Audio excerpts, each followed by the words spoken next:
Here's the last 24 hours in geopolitics. From escalating tensions in the Middle East to fresh developments in Europe and Eastern Europe, here's what you need to know. We begin in Washington, where President Donald Trump says Iran is dying to make a deal, but has once again made clear that Tehran will never be allowed to possess a nuclear weapon. Trump claims sustained economic pressure and recent military operations have left Iran in a weakened position, forcing its leadership back to the negotiating table. He also revealed that, at the request of several Arab allies, the United States has temporarily paused further military strikes to give Pakistan-mediated diplomacy a chance to succeed.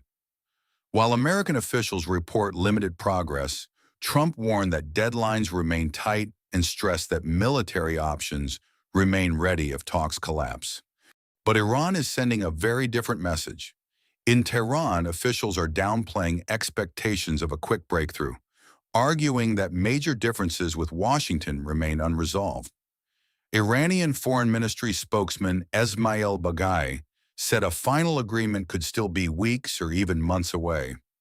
Among the biggest sticking points are the future of Iran's enriched uranium stockpiles, disagreements over navigation through the Strait of Hormuz, and the question of whether a permanent ceasefire should come before any nuclear concessions.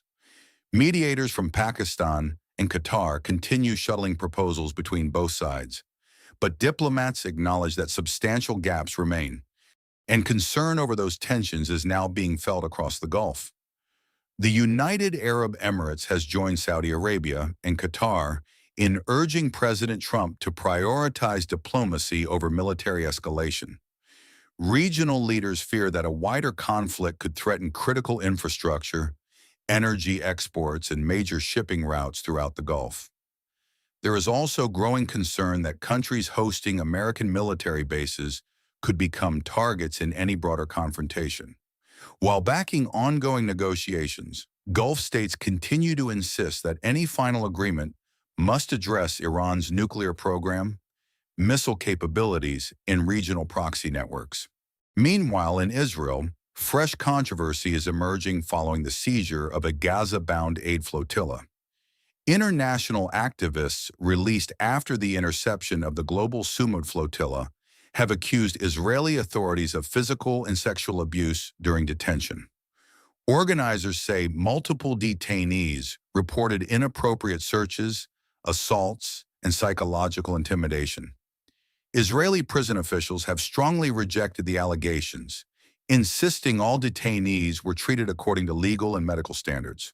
The accusations have sparked international criticism and prompted calls for further investigations in several countries. Elsewhere, concerns are growing much closer to the United States mainland. According to newly released intelligence assessments, China and Russia have significantly expanded their intelligence operations in Cuba. American officials believe several surveillance facilities are now being used to monitor military communications and aerospace activity in Florida. The reported expansion comes amid deepening cooperation between Moscow, Beijing, and Havana, prompting fresh sanctions from Washington and increased military vigilance across the Caribbean region. Turning now to Eastern Europe, Russian President Vladimir Putin has ordered military planners to prepare retaliation following a deadly drone strike in Russian-occupied Luhansk. Russian authorities say 6 people were killed and dozens injured after a building in Starobilsk was hit overnight. Moscow describes the attack as a deliberate strike against civilians. Ukraine disputes that account, saying the operation targeted the headquarters of Russia's elite Rubicon drone unit and accusing the Kremlin of spreading disinformation. The incident has triggered an emergency meeting of the United Nations Security Council and renewed international concern over civilian casualties. And as the war continues, Europe is accelerating its own defense ambitions.